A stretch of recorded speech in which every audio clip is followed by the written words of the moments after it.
We live, y'all. 9:19 Central Standard Time. Y'all know what time it is. Y'all know what time it is. Let's uh quick announcements real quick. Um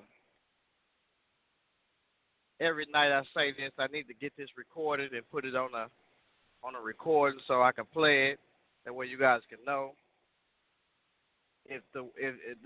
These are the ways that you can reach me.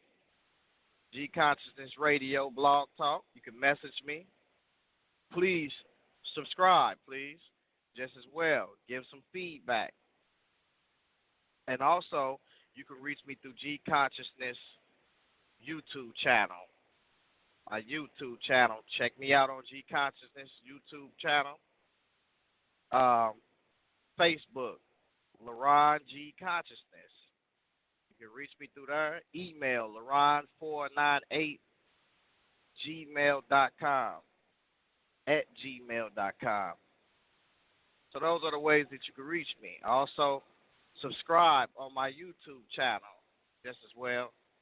Feedback is necessary. Tonight, very hot topic. Very hot topic. The origin of atheism in the Bible. This is rant number 2, y'all. We went in last night. I suggest you go back and check it out. It's about atheism last night. Check out the archives, G Consciousness Radio. You know, go back and listen to the archives. Listen to the shows that we've been doing previously. Check it out. So, last night's show will be up on YouTube later on this week or this weekend, basically. So, check out the YouTube page, click and subscribe. You know, feedback is very important because we got more to bring, more information to bring. We had the Real Black Atheist on last night, coming in trying to defend the atheist movement. Go back and check it out and see how that went for him. See how that turned out. Good information last night went forth. We had the brother Mikael Ben Israel in the house just as well. We got him in the house tonight just as well. Matter of fact, let me check and see if he's in here. Man. We got him in here. Let me open up his mic. Shalom. Peace. Grace and peace, brother G Con. It's a pleasure to be. It's a pleasure to be an addition to your show. Again, we've been doing this for a few weeks. I've really been enjoying it.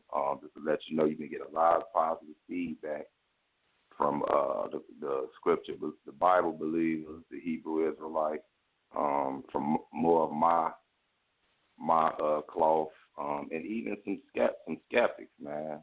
They say the show make them think, because, what I'm saying, because we're not scripted with this. We just go with it. And if you don't mind, I'd like to make a couple announcements before you get into the teaching. Go ahead, brother. Okay, cool. Yeah, before you get into the teaching, I'd like to add that last night that was a fun show. That was a nice show. And today, I'd just like to let you know, unfortunately, the debate on April Fool's Day has been canceled by your boy.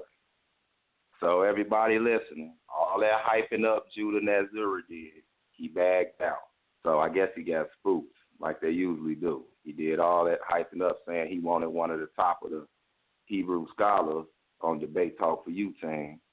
And it got set up. And now all of a sudden he sent an email saying that he gonna decide to bag out. So he got spooked. That's because they've been listening to the show, man. That's all. I ain't holding back nowadays. So I'm probably just going to teach a lesson on that day. So tune in on April 1st. It'll be 7 Central Time on Debate Talk for You. I'd like to also say, before we get into this show, I know this is going to be a nice one because we kind of got through off last night. I have some precepts dealing with atheism. No semantics because, Uncle Check, he got on trying to use his, the word game, anti-theist, and we all know what that means from the Greek and all that type. No, we going to say again, as I said 2 years ago, and there haven't been a Negro on the God's green earth that been able to find, I'm going to reword it, a non-spiritual, non-believing, right? It was one God or a plethora of God. You cannot find one ancient African civilization that did not believe in the spiritual realm. Not one. Until somebody can find it and verify this, you need to stop trying to attack the concept of a creator, because what you're doing is you actually disconnecting yourself from your ancestral heritage, for one. As embarrassing as that sounds, that's what you're doing. And so we got a brother, we got a few callers on, and we got a brother in one of these groups, man. He been picking at me for a long time. His name Martin, so I'm going to make you famous. I hope you hear that. You're going to be famous since you keep asking for it. He's an atheist. And so he called in, so he listening. He going to want to get here later on. I guess he got something he think he got groundbreaking he want to drop. But G-Con, we've been doing this for a while. I don't know what they think they get, especially watching these YouTube videos that they can drop that's going to be groundbreaking. And my last thing I want to say, just to get you ready, I'm going to ask, and this is to anybody listening that is more on the atheist or the agnostic side of you. If you calling into this show, I'm going to ask you exactly what I asked the brother Ankh, and whom I respect, because he's well studied. If you can tell me something simple, like how in the first book of the Torah, Genesis chapter 1, we can start in Genesis chapter 1, how the Most High breaks down the creation of the earth and the separation of the firmament, the waters, the separation of the waters, one above the firmament, one below the firmament, right? And then when you go into the scientific community, they tell you that the ozone layer or the atmosphere outside the earth is made up of gases and ice. Within these gases, there is H2O. Just like I asked, what is H2O? Of course, he knew that's water. So, if you're going off the earliest publications of even the King James version of the Bible in Old English, that would be the year 1611, if you're not dealing with the Latin Vulgate or earlier Septuagint. So, Ankh knew that because he studied. So I had to ask him, what technology did they have in the year, in 1600s, the early 1600s, that can go up outside the atmosphere and tell us without a doubt that water was up there? The brother said, hey, I don't know. They had to come from the God of the Hebrews. And that's we going to stick with that. And if you can come in here and answer that, I will say that you are at least debate worthy, and we'll start talking. So go ahead, bro. Kick your show off, man. I know this is going to be good. Yeah, we'll have some callers on. He'll open it up later on. And, of course, he's going to tell you, try not to call in with no foul language. We're going to keep this civilized, man. We don't need to be, as they used to say back in the day, showing the bad side of our colors. All right, shalom, brother. Go ahead. Yeah, most definitely. Now, last night, as we said, we picked up early off giving the definition of atheist or atheism. Picked up off of. So what we're going to do is tonight, for those that didn't get a chance to hear last night's show, we're going to pick up off of that and read that again and break these things down. Also, we're going to deal with the word God first. So let's jump to atheism right quick, read the definition of that, and break down a couple of things. Now remember, we're going to keep it real simple so people can understand what's going on. So, it's going to get real crafty in here, but you still going to understand. It says atheism, and this is off of Wikipedia, right? It says atheism is a broad sense, the rejection of belief in the existence of deities, right? So understand that.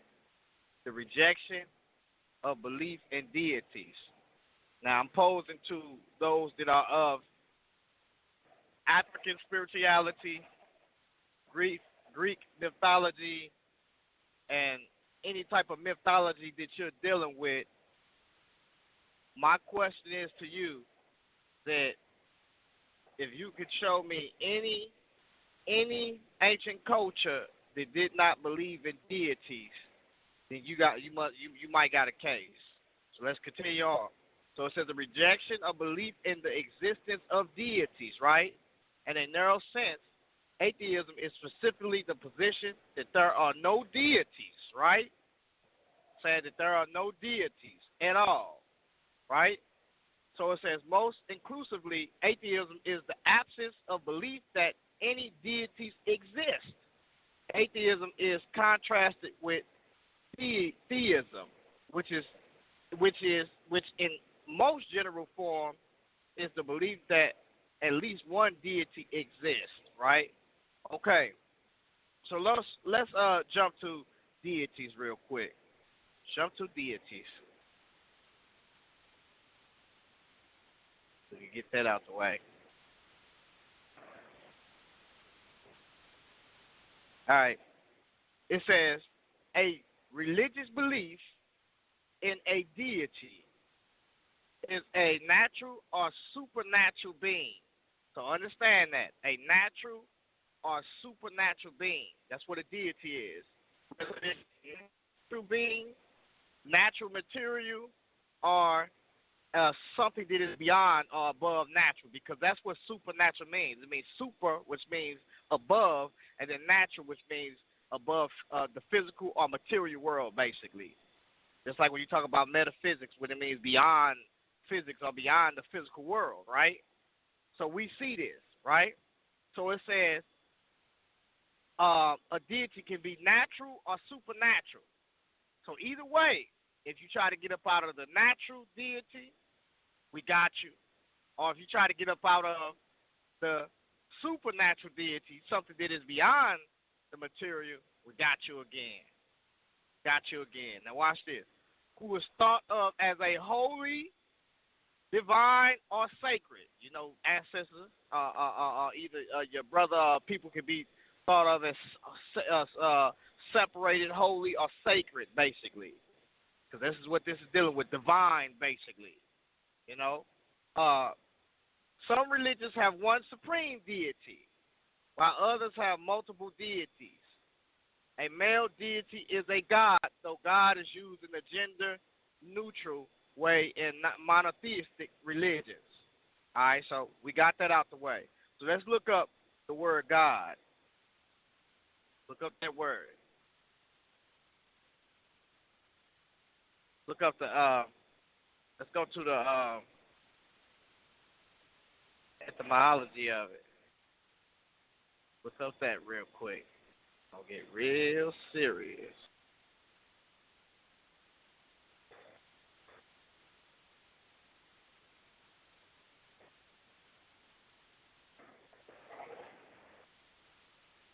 Look that up real quick. Watch what it says. Let's go to it. All right. The earliest written from the German word God, always in the usage capitalized, comes from the 6th century Christian Codex Argentinus. The English word itself derived from the Proto-Germanic, right? Gudon, the reconstructed Proto-Indo-European, right? So we see that, right? So watch this. Let's continue on. Watch what it says. From Gutan, which was likely based on the root, which meant either to call or to invoke, right? Call or to vote, or to call or to invoke or to sacrifice to. Now, my question to those that are listening in, remember, when you come in here, come correct. These ancient cultures all called and invoked and sacrificed to a deity, rather of natural or beyond the natural or physical realm. Every one of them have. If you can show me one that has not, please call in and give us the information on it. Right? So let's deal with. So now that we got that out the way, let's jump to what we're trying to get to now. Jump to what we're trying to get to now. Jump over to, because we're gonna show y'all in the Bible where this origin of atheism come from and where it stems from. Right? It's in the Bible, right before our faces. Because understand this, Unc said something that made a lot of sense last night that I read too. That's why I was bringing it out tonight. That when you are an atheist, you don't necessarily have to be. Most atheists believe in. Some of them do believe in a God. They might just don't believe in your deity or your God. Together, we see that the real form of atheism is just real. In reality, you don't believe in any deity, but you believe in basically self-worth or yourself, basically, your own hands. You are the substitute for any type of natural phenomenon that takes place. You are the one who has the remedy or the solution for those things. So you are self-God, basically, as they would say. Let's jump to Genesis.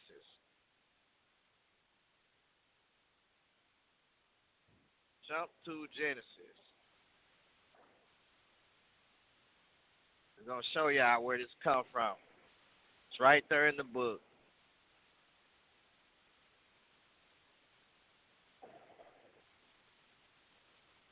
Genesis 3:1. Watch what it says. Let's jump down. Matter of fact, let's jump down to 4.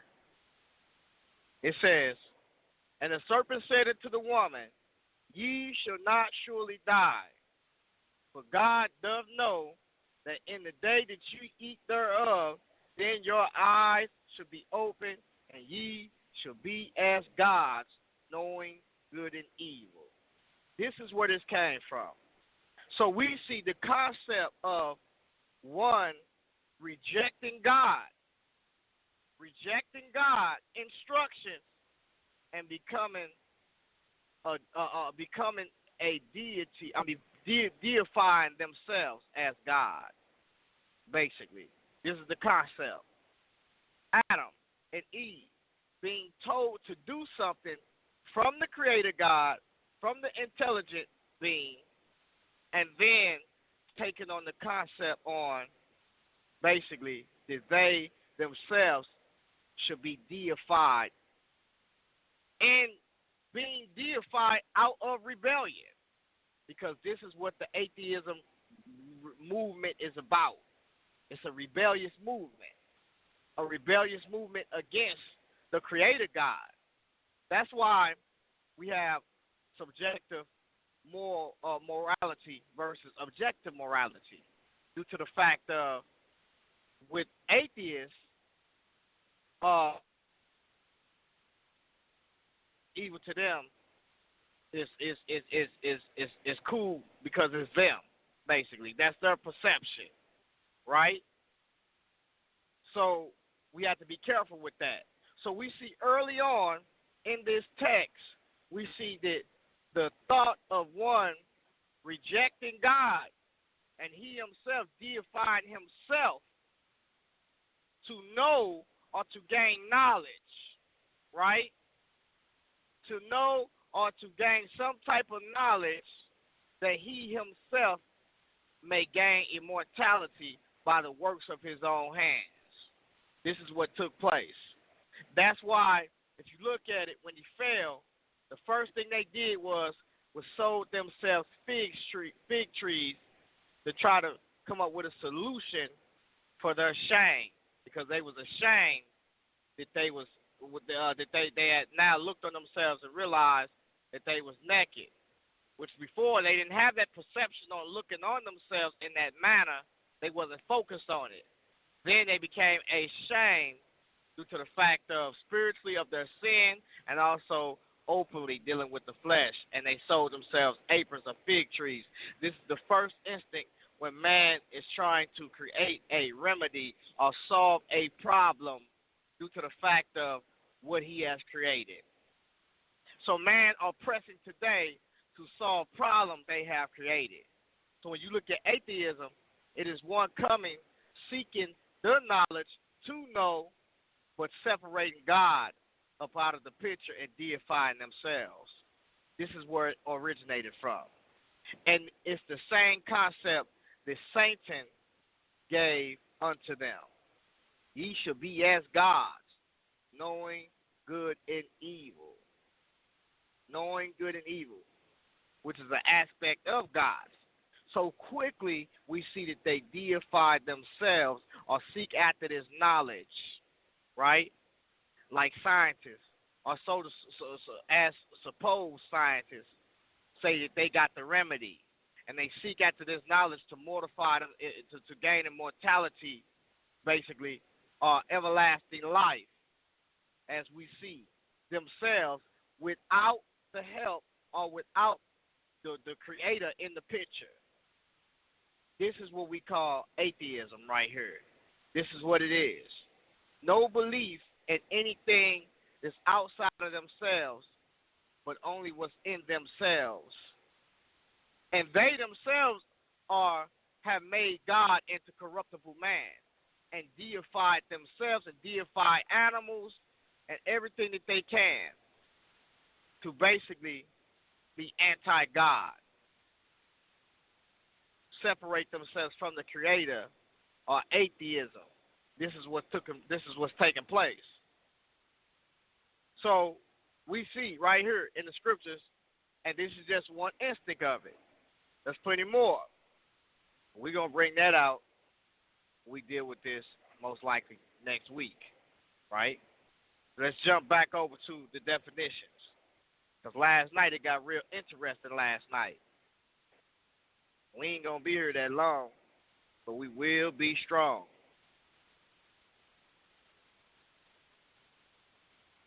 Jump over here real quick.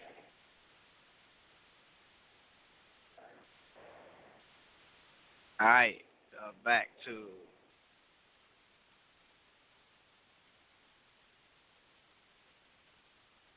jump back to it. All right, so we back on it. So it says the term atheism originated from the Greek, right?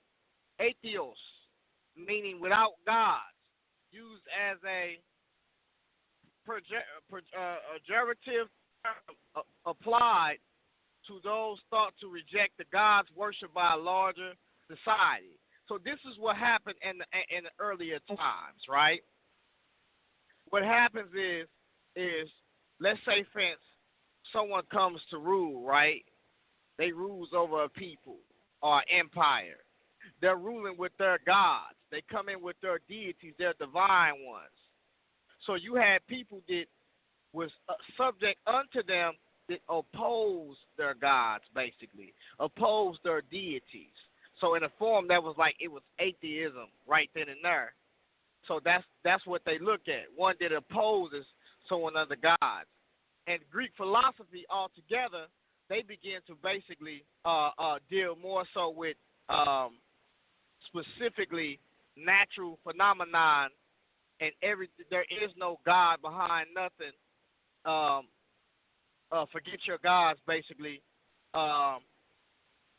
We're gonna do better than the gods, and we can do better than those gods that you say you're dealing with.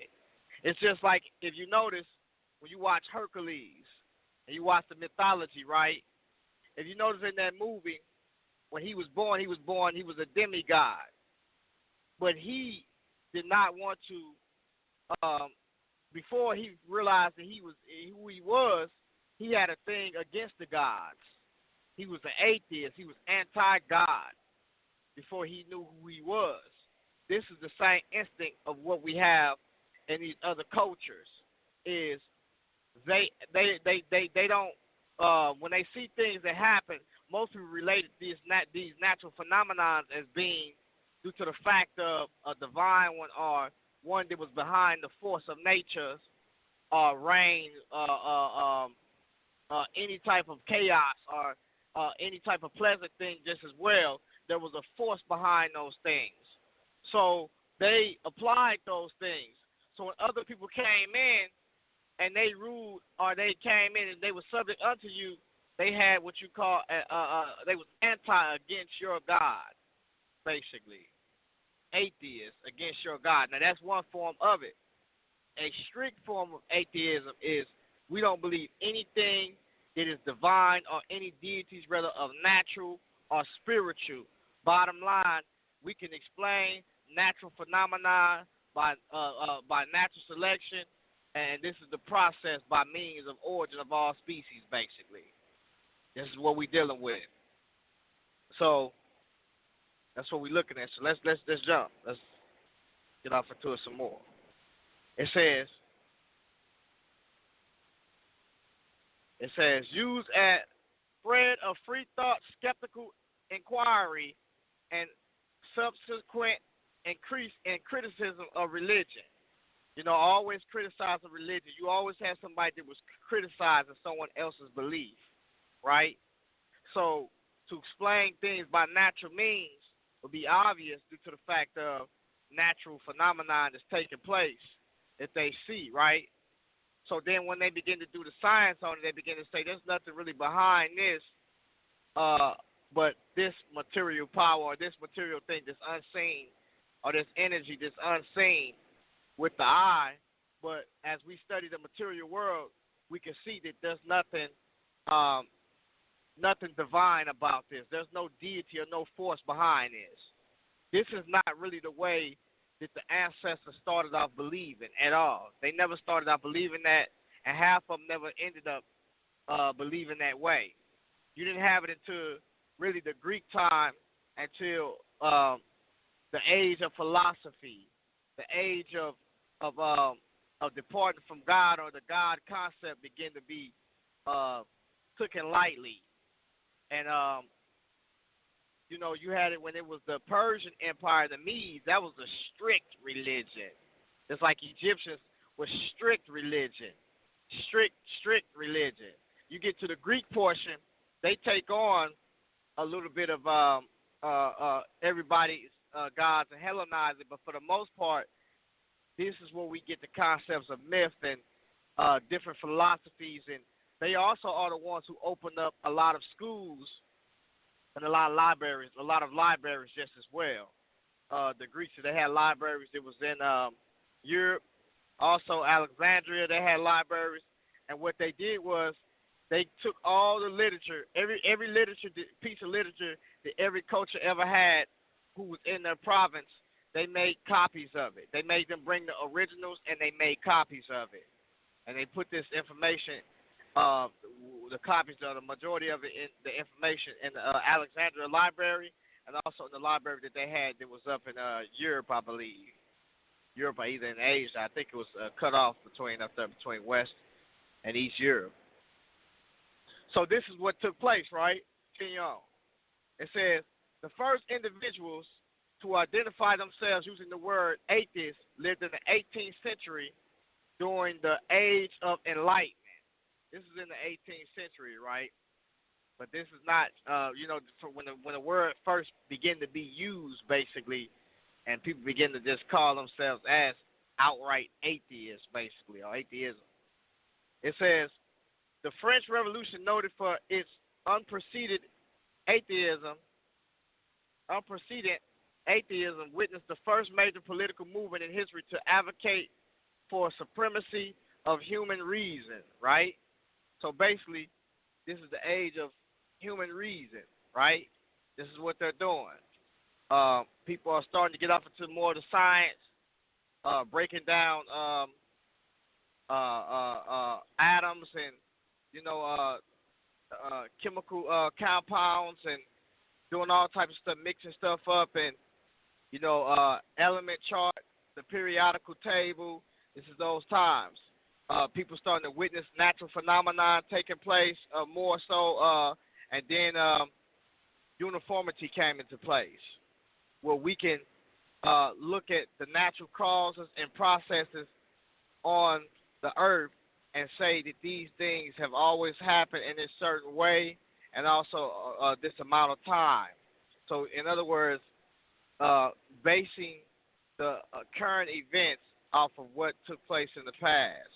So, you basically looking at the current events that's taking place right now and taking those current events and using the same type of calculations for the past, basically.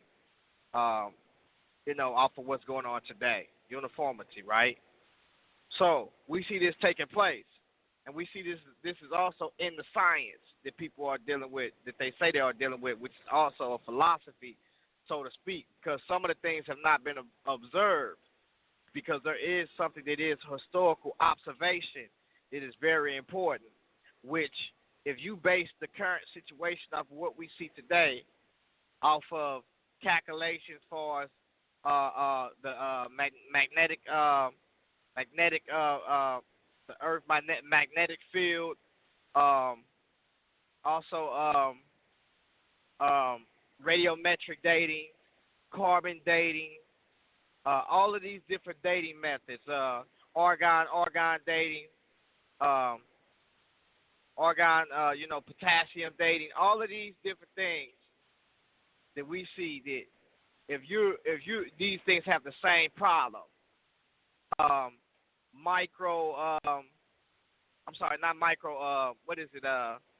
Molecular clocks, the fossil, the sediments, all of these things go hand in hand, and we realize that they all are circular reasoning, and they also are basically used.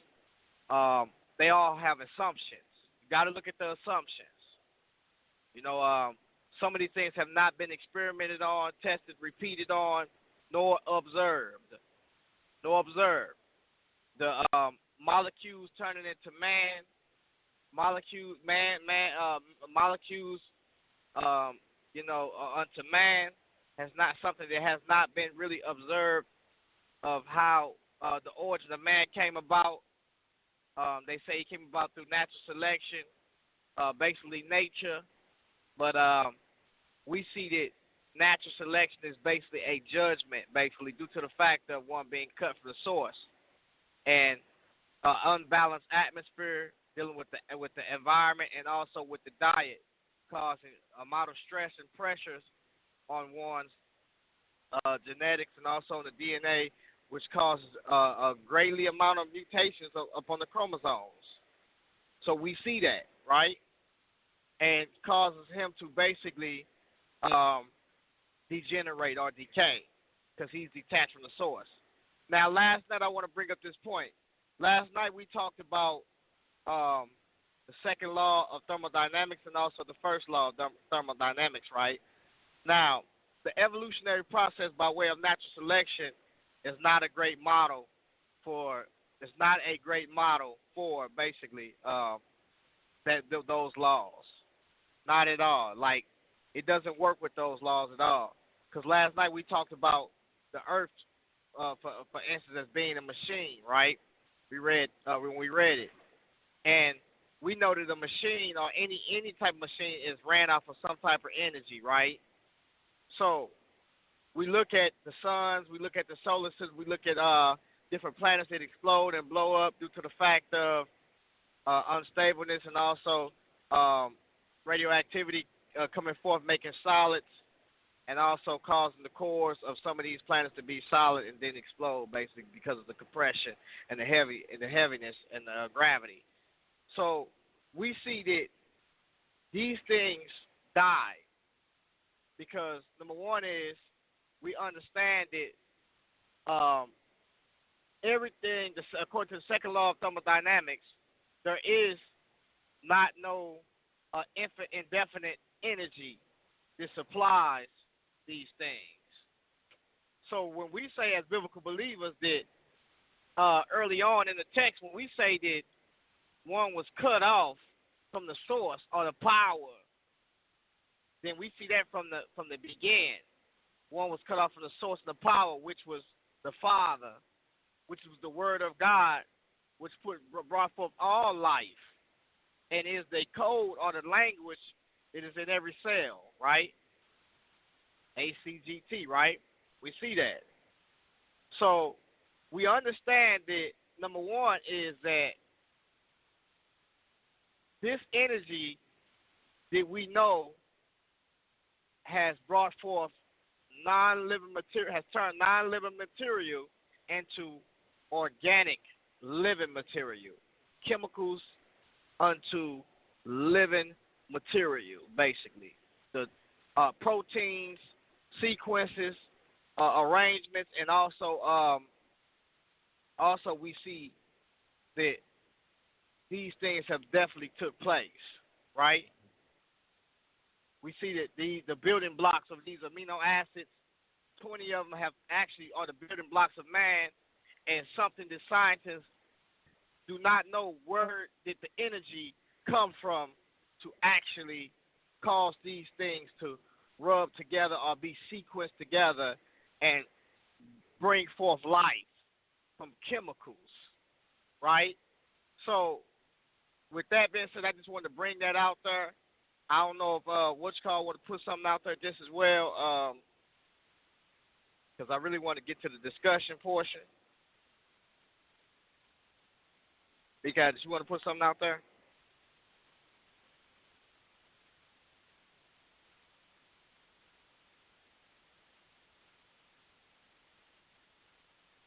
Mikael.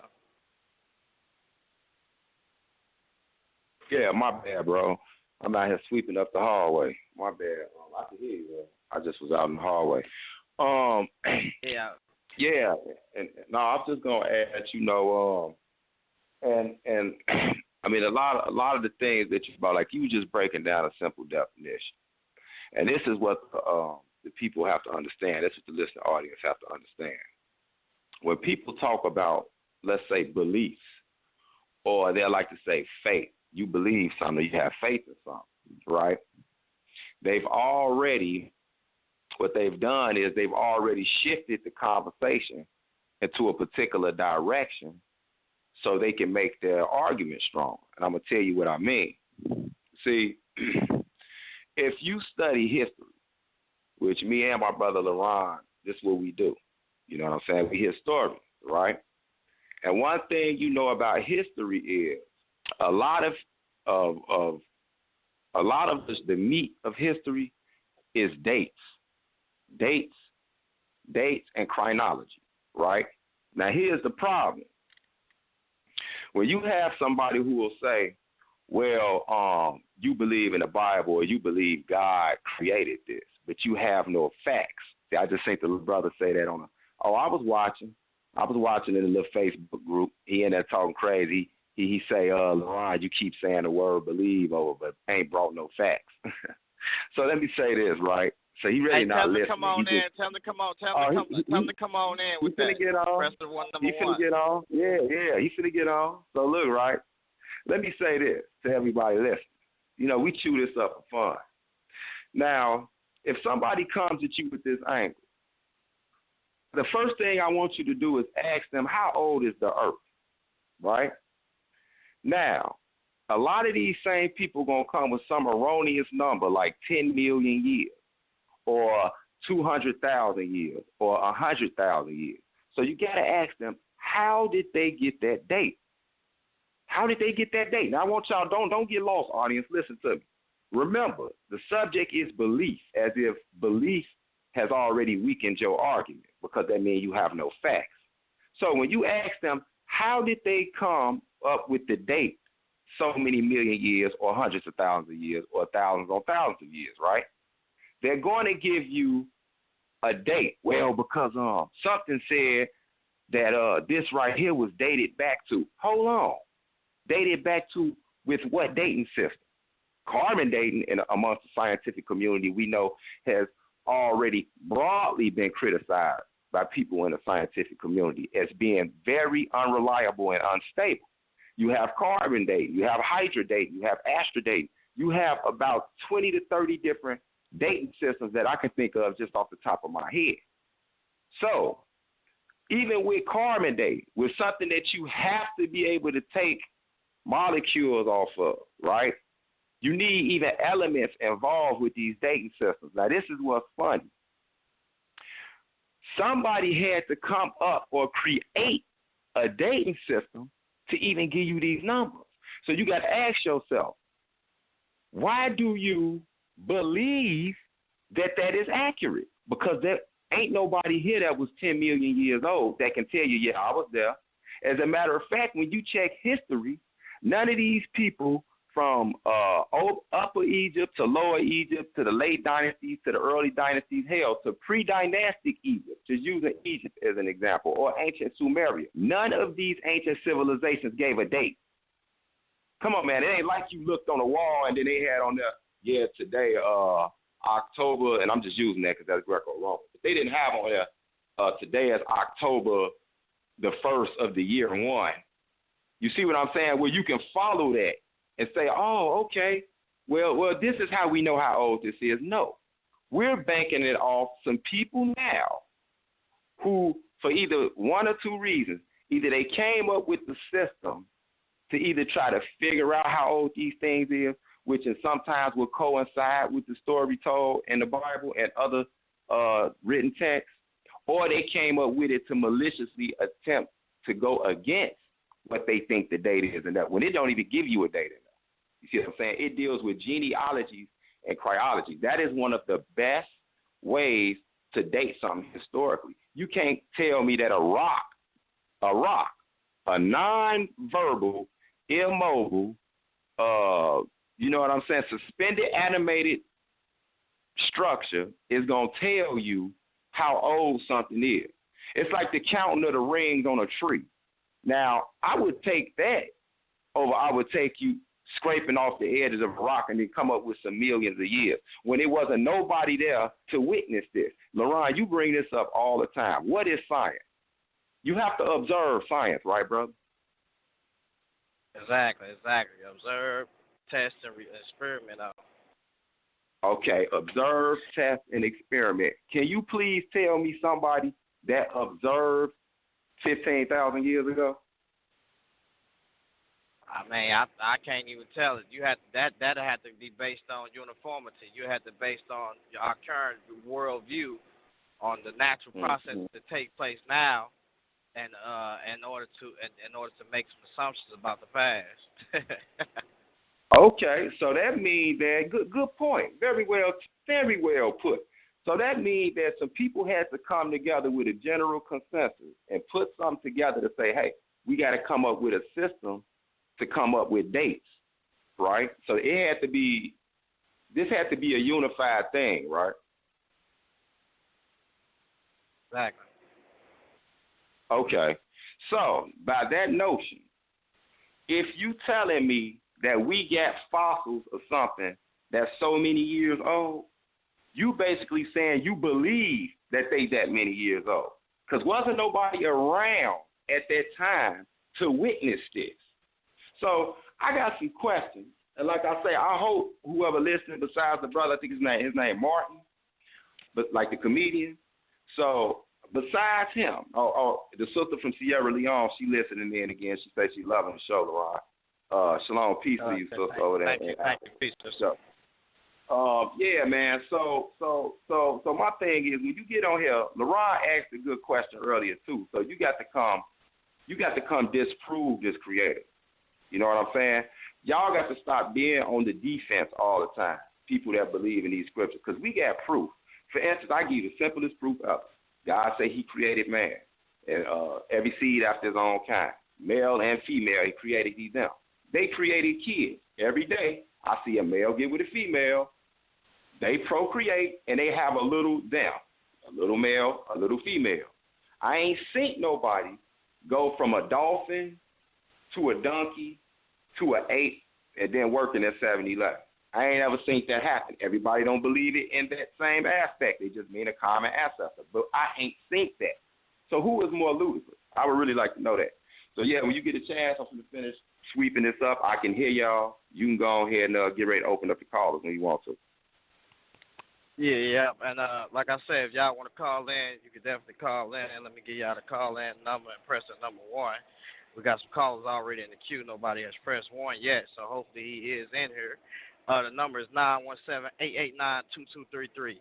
917-889-2233. Press the number one. That'll put you up in the host queue. You can have this discussion or ask some questions or just, whatever you want to do. Just keep it respectful. Now, now a couple of ways what they try to do is to substantiate their claims. When we look at Darwinian philosophy, basically, they say that microevolution is just on a smaller scale, but it's macroevolution is microevolution. It's just on a larger scale. That's what they tell you, right? But they got these the tree of life. It has been changed several times, right? And then when you look at the split offs and what split off these molecules are supposedly changing to the point to where it comes to you have your man, your modern man, right? Comes from these ape-like creatures that they say are not apes, but they look damn near like apes. They say they're not apes. They didn't already gave them names. Matter of fact, they say they're not apes, but like after Piphilis or something, I forgot. I can't say his name. I'm tongue-tied, but I can't say her name. But it's an African ape, basically. That's what it means, an African ape, ape-like, basically.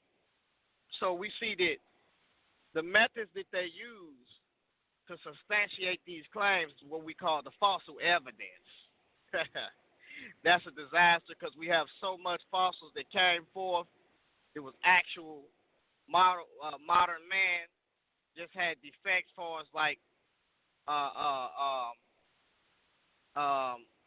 what is it arthritis and different things, and they was different for us due to the fact of the climate, but they were still man.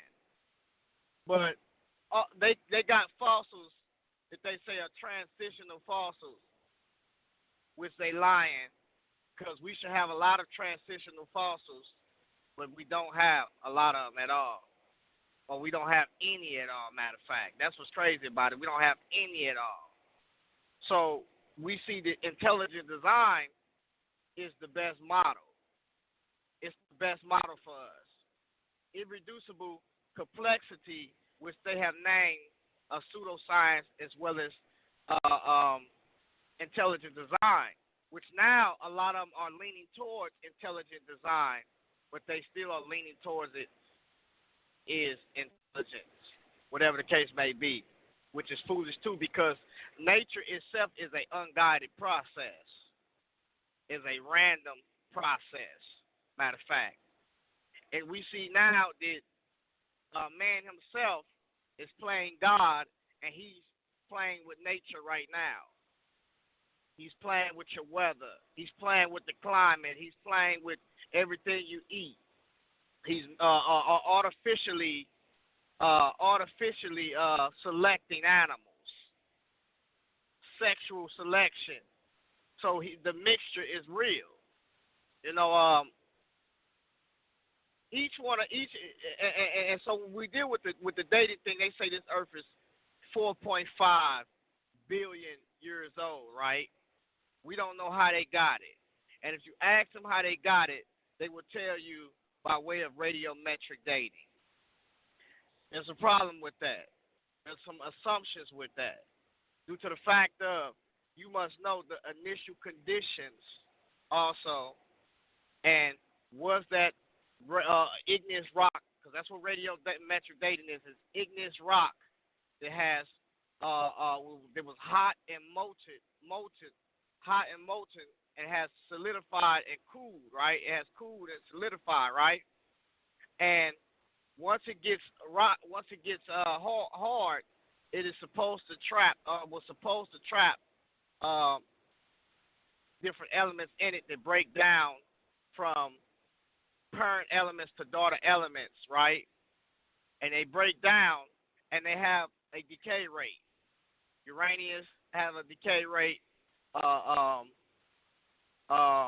Carbon has a decay rate.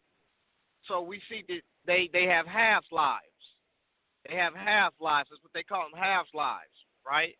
But we understand that what happens is in each one of these processes, there are assumptions made. Number one is did the rate of decay remain consistent? That's the first thing. Was it always consistent? We can determine the rate of decay now in this present time due to the fact of that we're in this present time and we have the equipment to do it. But the problem lies on tested in the past. Was the rate of decay the same? What can alter the rate of decay? We know that the environment can actually alter the rate of decay. For instance, water also can wash out and alter a lot of things. Contamination. So that's what we're looking at. We're looking at, when we're dating, we're looking at these three things. The rate of decay, was it consistent? Was it contaminated? Whatever you're testing, was this igneous rock contaminated? Because it can be contaminated, can throw it off. Solar flares, also supernovas can throw it off. Also, now they're having a problem with dating things due to the fact of radioactivity. I mean, nuclear radioactives. Nuclear radioactors. That radiation from making those nuclear bombs, bombs in general, warheads, causing us not to be able to date anything in this atmosphere. You can look it up due to the fact of it throws off radiometric dating. You can look it up. So we see that these things are hard to date. So we see the third thing is what was the initial condition? So remember, the rate of decay, was it consistent? Was it contaminated? Was there any type of contamination? And also, what was the initial condition? There could have already been lead in that rock. There could have already been parent elements or elements that was just in the rock, like argon or either lead, which is a additional element that stands on its own just as well. So we got to understand that those three things are very important, and they are built off of assumptions when we assume to be able to date these things. For instance, we talk about sediments, right? What are sediments? Sediments are sedimentary rocks, or layers of rocks that have been laid down by water. They say by erosion just as well, too, but for the most part, we don't see really any erosion. We don't see any soil erosion. We don't see any rain erosion. We don't see any soil buildup or none of those things between these layers. Now, sediments are layers, right? On top. Now, we're not denying that because there is sediments. We know that there is sediments. But supposedly in these sediments, they have given index fossils and given an age to each one of these sediments and these layers. And what we find out is that even though there are sediments, and we see it in this world, for the most part, these sediments are not in consecutive order all around the world like they say to be. They're all out of order. Matter of fact, we don't find too many that are in order, to be exact and be honest. And that's what's crazy is because we have even missing gaps of these layers that's supposed to be stacked on other layers, and then we have also older layers on top of younger layers, and also index fossils that we see that supposed to have been extinct, but we see that we are finding these animals that's supposed to evolve, but are looking the same that they did back then, millions of years ago. We also are finding dinosaur organic material within dinosaur bones. So we're able to date those things, and once we do carbon date them, they come out with a date of basically 5,000 years in that area. Not in the area of millions of years like they dated these index fossils, and they dated these fossils that's supposed to be within a certain period of these sediments. So it's a lot of problems with that. Let me see if we got any callers. Matter of fact, yeah, we got a caller. Let me open up this mic real quick. Peace, caller. Your mic is open.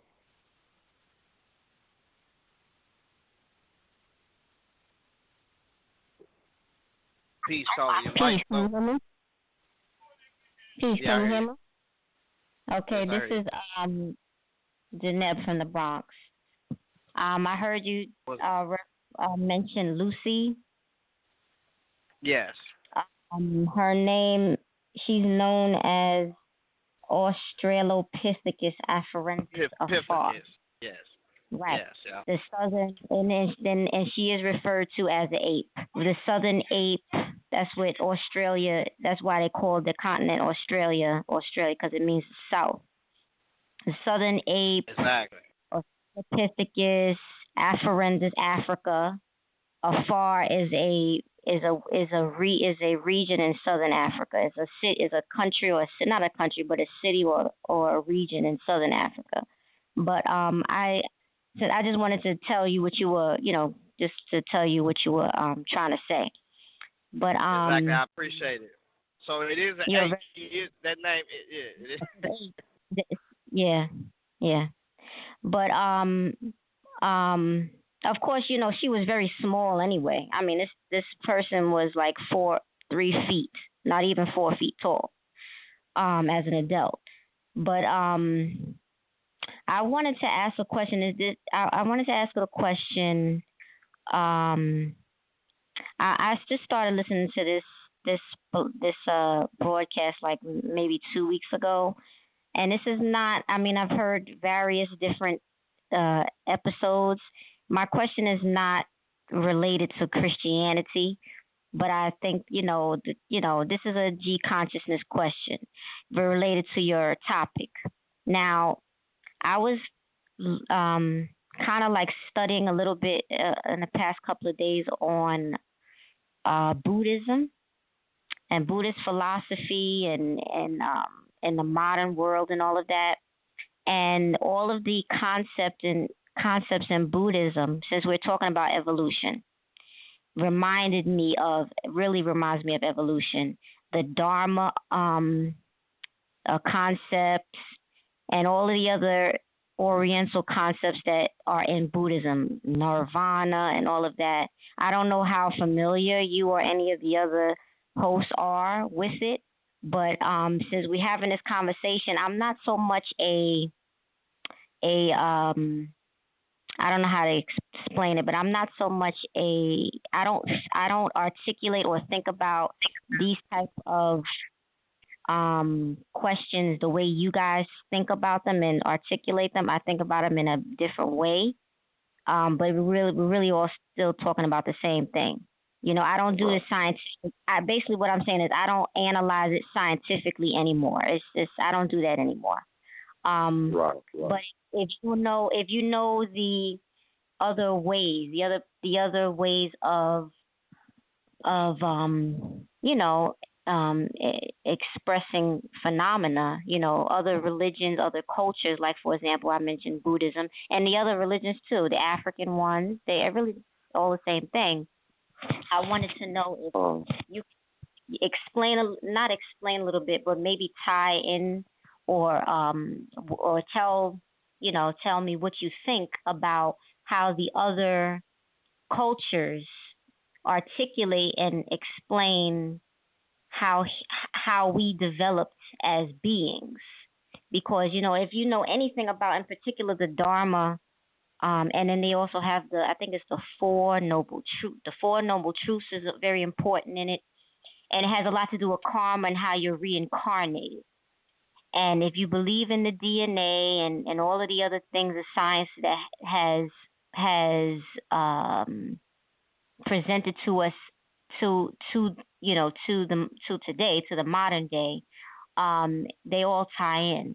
And if go back to the Dharma concept, has like 8 levels to it, or it's a cycle. It's actually a circle, and it has 8 different compartments, and you have to go through each compartment and whatnot. So I'm just basically, like I said, I'm just explaining. I feel like I'm explaining the same phenomena using different interpretations, and I wanted to know if you had any how you would understand that type of that type of explanation for evolution, for even intelligence, not whatever it is. We talking about evolution today, and Yeah. you know, rather than I guess the scientific, because I kind of dropped that scientific stuff a long time ago. I don't deal with the Darwin and that's too, We only you know. deal with it, so we only deal with it, so because it's there. But I know what you mean. You want to take it, G-Con, or you want me to hop on it first?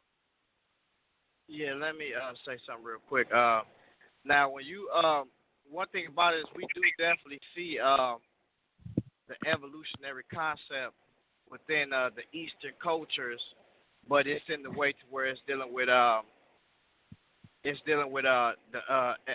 evolution of consciousness of the mind, or Yeah. one leaving the physical body, and also dealing with a great area of spirituality.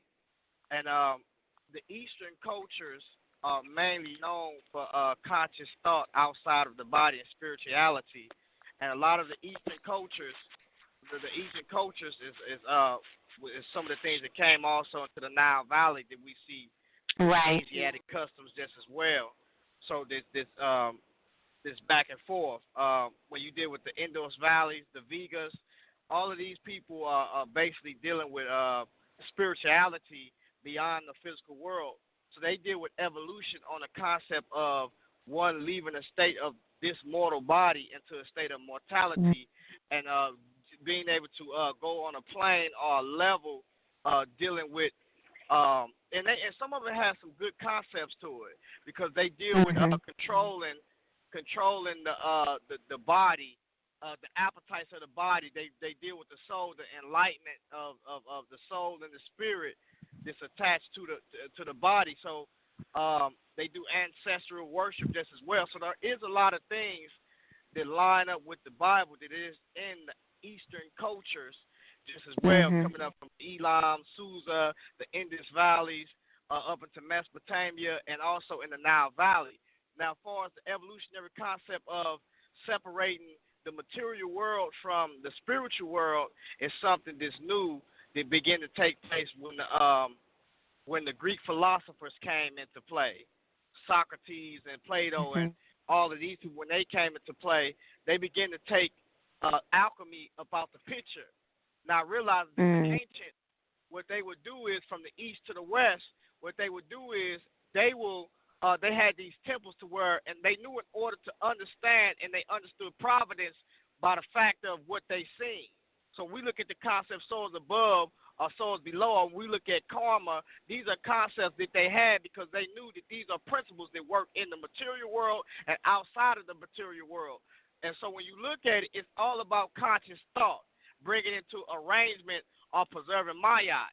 Just for instance, when you look at Mhm. the when you're looking at the when they talk about the chakras and spiritual enlightenment and these different things, they understand that you are so much more than the actual body. See, they understood that, Mhm. and they under Mhm. the thought process that they had was where do they leave? Where do they go when they leave this body? Are they still conscious? You're right. Right. Do they go back to their ancestors? Do they reincarnate? What happens to these people? These are the daily thoughts that they had. So what they did was they believed this was a dispensation. They believed this time that we're Mhm. dealing with now was just a stage or a test, and then we evolved to a higher consciousness. Now, a lot of things became perverted just as well as a lot of things became perverted. And every religion, in every culture, we see is a lot of things are being perverted. So we look at these people. The first thing they was doing was right then and there, was building with the material world, because as they understood the material world and they studied it and they studied natural phenomena, they realized that it was providence just as well, because they realized it was force that was behind these things. Just as well, when you look at vice versa. If I study the things that are unseen, if I study the things that are seen, it helps me to understand the things that are unseen, because we Unseen, realize right. there's force behind it. And so when they built these temples, they were going to these temples, right? And they were going to these temples. They were going to these temples with sacrifices because they believed that these things of blood was a way of covenant, and it appeased the God. And they made contracts with Right. them. So when these people broke these, if they broke these covenants, then they would be shed a rent, just like those blood covenants that they brought. So matter of fact, I'm gonna tell you what they did. They used to march out, and in the Indus Valley, they used to march out with arks, the arks of the covenant. They all had their arks too, and they got them and they got like in archaeology, they got them on ancient seals. You can look at this dude. His name is P. Emmett, and P. Emmett, and he has ancient seals in Susa, Elam, and all in the Indus Valley just as well, right?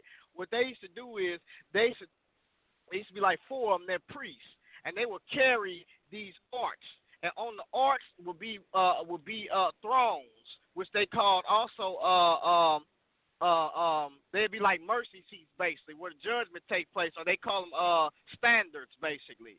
And these were gods appeared in these thrones. And so if their ancestors passed, guess what they was doing?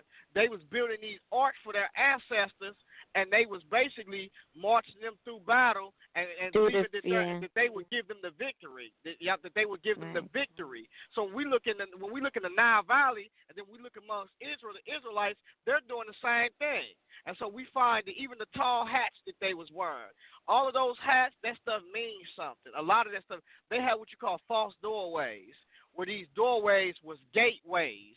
And these gateways was gateways of the mind, and also physical and spiritual gateways that when you died, you entered into these gateways. Egypt had them, and also Mesopotamia, and also the Indus Valley had them, because they used to call them noon. That's what they used to call them, noon.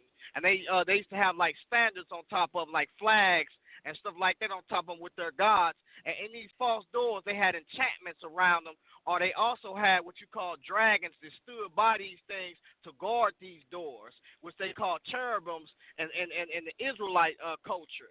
So they've been having a lot of these things, and also Egypt got it too. Matter of fact, what they call enchantments, to where they got gateways, and they lined a lot of their temples up with the heavenly realms. So they was very enlightened with a spiritual enlightenment just as well. They never separated spirituality from the science as far as studying the material world. They always linked them both together, because they knew that if I studied the material world, it would reveal to me the spiritual world. And the spirit, and those things that was in the spirit will give them more things to sustain themselves in the material world. So that's kind of what I take and what I get from it. But as far as Buddha and different things like that, I haven't studied too much of it, but from the things I have looked on, a lot of the Eastern culture religions is definitely within the Western, and also within the Israelite culture just as well too, in the Nile Valley too. Yeah.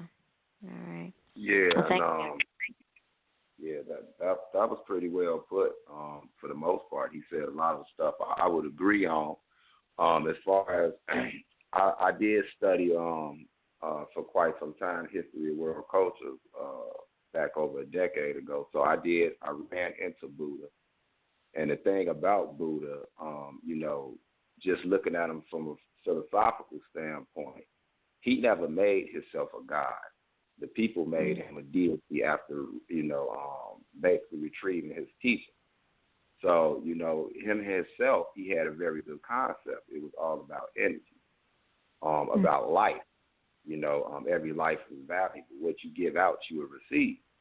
And so, some people could even relate that to what we call Christ consciousness. You know what I'm saying? Mm-hmm. So right. you know that when you go around other ancient societies, they wasn't all just ignorant to there being a supreme force and a law of humanity before the Bible or the Torah was even comprised. People knew these things. You know what I'm saying? They just told them in different aspects. You look at things like we used to talk about. You can get into whether it came from the Shemitics, that developed the Israelites or not, but you can look at things also in ancient Babylon, like the Hammurabi Code, If you study the Habarubi Code, he has stuff in there that sounds just like the scriptures. An eye for an eye, tooth for a tooth. You get caught stealing, you chop your hand off, stuff like that. And then even if you come back further our way and you look into a lot of the Native American culture, from the Mesoamericans, Central America up through there, they have a lot of recordings and things of that nature that seem eerily similar, things that's been told in all these other cultures. So for somebody to ignore this, and like you said, you don't have to always deal with because it's real time consuming trying to deal with it from a scientific perspective, because you have to get down to the nitty gritty and you have to be precise with everything. Where if you really want to keep it simple, you have to understand that this concept of there being a creator or creator and there being certain laws that govern certain events in this universe have always been here as far as we can see. So that's a very good way, sister. I think that your approach, I think that's a very good way of looking at it, because that's something that really can't be argued. You know what I mean? So yeah, that's really I don't have too much to say about it, but you quite on. Yeah, you on point with that though. That's what's up. Yeah, usually that's you often get a lot more arguments, I guess, or whatever. I think so, or I guess even disbelief and pushback when you deal with the scientific. I don't know what it is with sometimes with people, they don't want to accept the science, you know what I'm saying? And, the philosophical might be easier for people to, I don't know, to take or whatever. But it is what it is, so.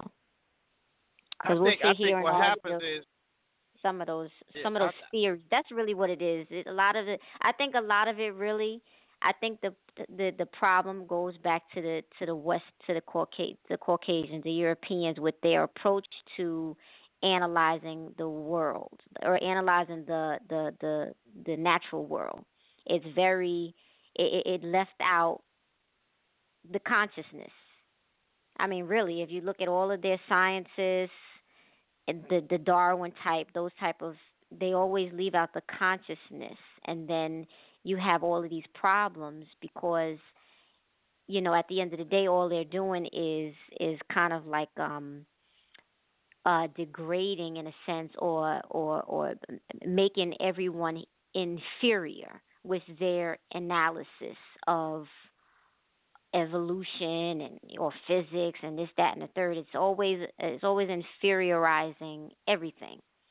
And people just have a problem. I mean, of course, we debate it all the time. People have a problem accepting those theories. That's all they were. They were theories, But yeah. And see, when you said something that was real key. You said that the conscience. Like when you look up, it's two words. One of them is conscience, and one of them is just conscience, right? CONSCIOUS, right? When you look those words up, one of them means to be aware, and then the other one deals with being aware of your surroundings, of everything this around you, and they have done studies on these things, on dogs and on different animals, to see was they aware of themselves by putting mirrors in front of their face and different studies like that. Now, when you deal with the other one deals with the moral stance, which is a faculty that's in you. It deals with what you feel is good and evil, right? And this is a commonality within people, except what we found out is the problem with that is most people, they corrupt their conscience, because the conscience is a mechanism within them. For instance, when you look at babies, right? Now, when you got two babies, right, they're growing up with each other, you haven't taught them you haven't taught them to be stingy, or to be jealous or envy, or not to share with their brothers. But if you look at them, they'll grow up, they don't want to share with each other. So they monitor these things. So they ask themselves, what is this conscious? What is it that make us feel this way? Why do we feel this love, or why do we feel that this hate, or what's wrong and what's right? The emotions, yes, the emotions, the passions, desires, all the appetites. Why do we feel that this is good? What is this is in us? Well, in reality, what it's telling us is that conscious thought is something that has been embedded in us and that thing that has been embedded in us as an aspect of God. And so it's also a learned behavior. So when you say it's something that's a learned behavior, or you say something that's genetically passed down, because it can be genetically passed down too, because it's information, then we must realize, where did this information come from? They don't want to answer that, because now they want to do how they want to govern themselves is accordingly to their own flesh. Like, for instance, if you say it's wrong that you taking these slaves and you whipping they behind, or you taking this people's land like that and they was there first, they gonna say, well, according to who? So then what you gonna say? You gonna say, you gonna say according to God, and they're gonna say there is no God, and we can prove that there is no God, because this is how we define everything, and this is how you came about, process by unguided force, basically. And you yourself shape your own word, and you are God. And so then they'll tell you natural selection, like when you deal with Darwin's book, it's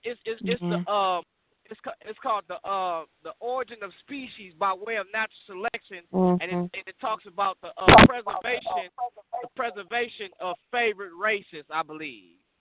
Preservation of the struggle, the preservation and struggle life of favored races. So what is that telling you?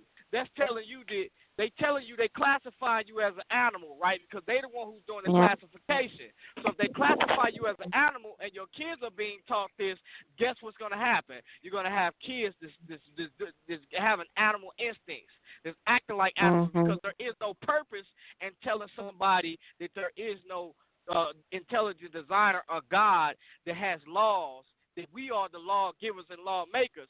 So if there is no one telling you about these things, you don't know your origin, then there is no purpose. And if there is no purpose, then you can go and do whatever you want to do. Do what you want with them. They ain't worth anything. And for any of the listeners listening, you might want to call in. You can still continue to listen to the show if you're listening online. The number is 917 area code 877-2233. Go ahead, bro. Go ahead, sir. Oh, I'm good. But if I could add to that, what you and LaRon just said, right? That's key, because let's keep it real, man. You can do all the analyzing, you can do all the studying, you can come up with all these different analogies, but at the end of the day, if you don't recognize that we are all governed by something, then basically you have no reason to take responsibility for your own actions. And that is a good point. And I'd like to read some. If you listen to this real close, this is exactly where we at today, where everybody, because, see, man has become, and when I say man, I mean the species of man, period. He has become very arrogant and very prideful.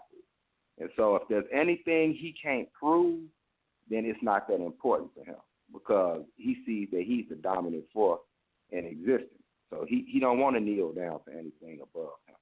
So I want to read some Psalm chapter 53, and this verse 1. It says, "The fool hath said in his heart, there is no God. Corrupt are they, and have done abominable iniquity. There is none that doeth good." So like he said, the fool hath said in his heart, there is no God. And no matter what good they do, it's still corrupted, just off lacking that principle. Now listen to this. God looked down from heaven upon the children of men to see if there were any that did understand, that did seek God. And it's at this day right now, it's like you can have all this technology and write all these books and be extremely smart. You don't have to be religious. Ain't nobody even pushing to be super religious or anything like that. But for you to not even have for you to have the audacity to just blow away this beautiful, well-designed creation and thousands of years of history, and just to say, well, no, man, I think all those ancestors of mine was half retarded. You know what I'm saying? They didn't know what they were talking about. They was going off their emotions. I can prove this right now with such and such in the laboratory, and if I can't prove it, then it doesn't exist. The last place I want to go right here to bag it up dealing with this science, because there's nothing wrong with science. I repeatedly say this. Science proves God more than it disproves God. I say this all the time.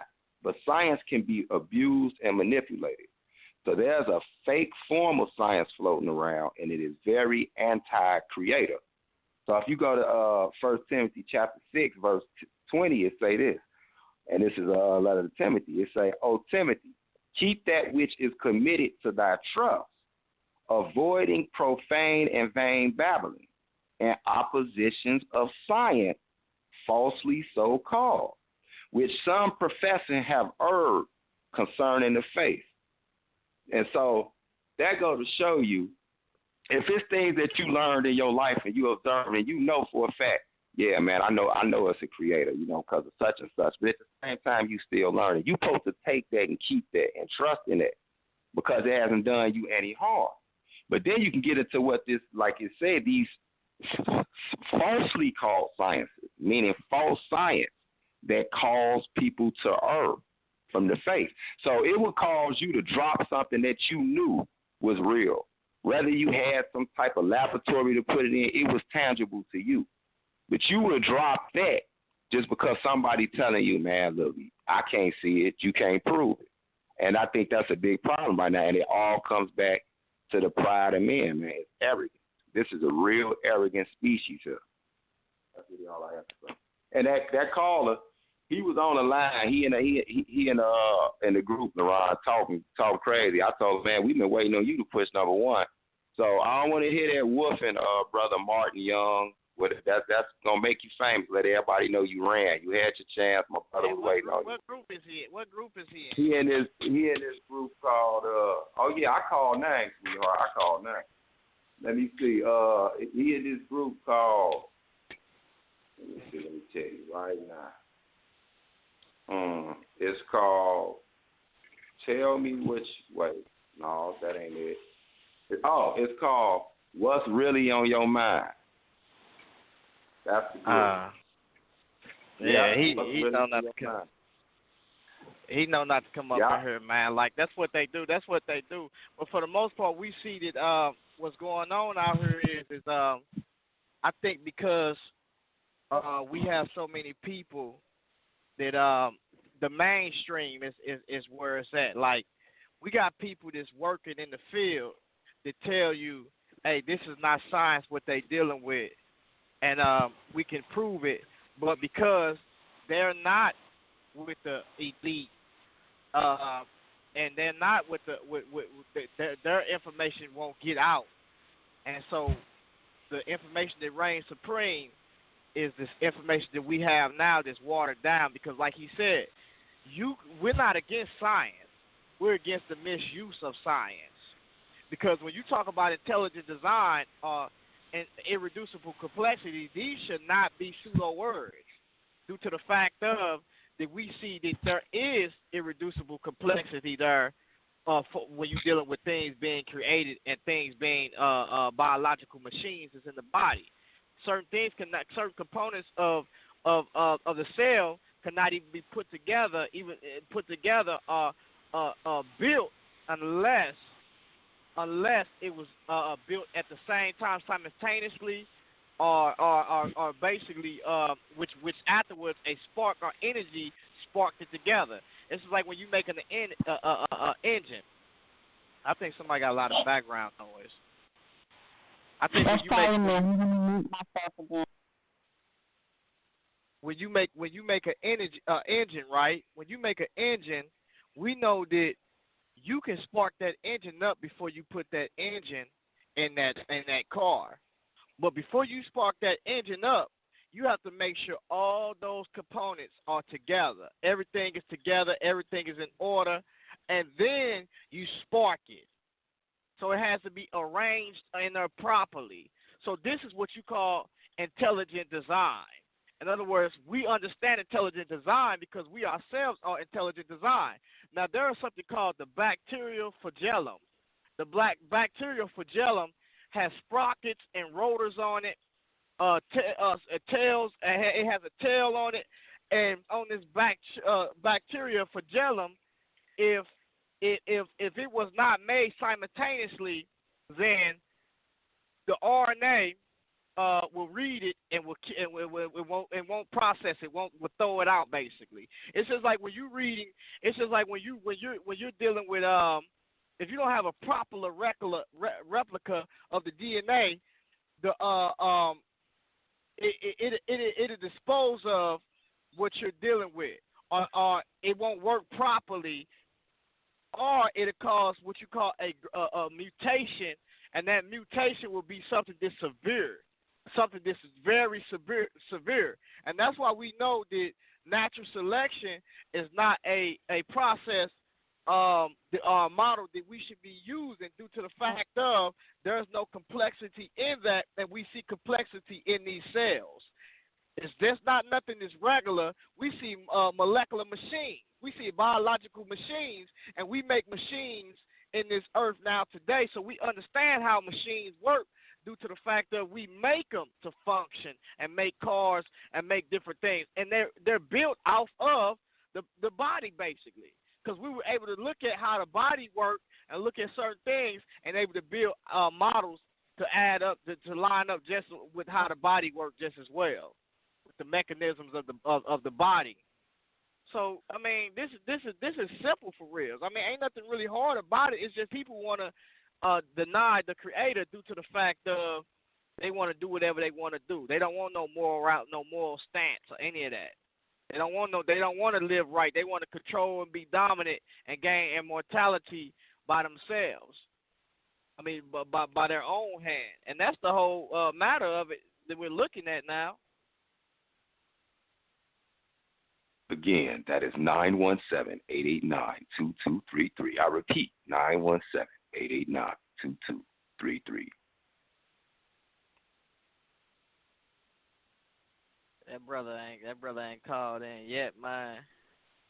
Man, that brother talking about he hung up because you was talking. You wasn't bringing no facts. You was talking some baby stuff, and you weren't worth his time. I wasn't worth his time. He got scared when you got to breaking down that science, man. He like, oh snap! I ain't expect to hear that, man.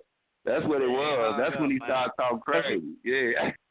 Because even they even got what you call molecular clocks, which is a biological clock, right? And even that is calibrated to the fossil record, right? So this is how they try to play it. They knew already that the dating mechanisms wasn't working, and that it was causing a lot of problems. So what they did was they said, well, we could trace things by the rate of mutation within one organism to another organism of species, right? And so they realized that we can also we can do this by the amount of change that we see within the fossils and to modern fossils, right? Or into other, or dealing with either a chimpanzee or a man. We can see that the man supposedly got certain amount of the chromosomes, just as if a chimpanzee, right?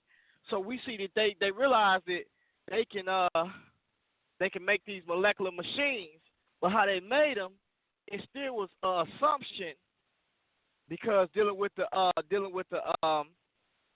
rate of change just as well, the mutation rate, and also with the amount of change in different organisms. Now, this is calibrated due to the fact of they use fossil records just as well, and also a geologic time scale.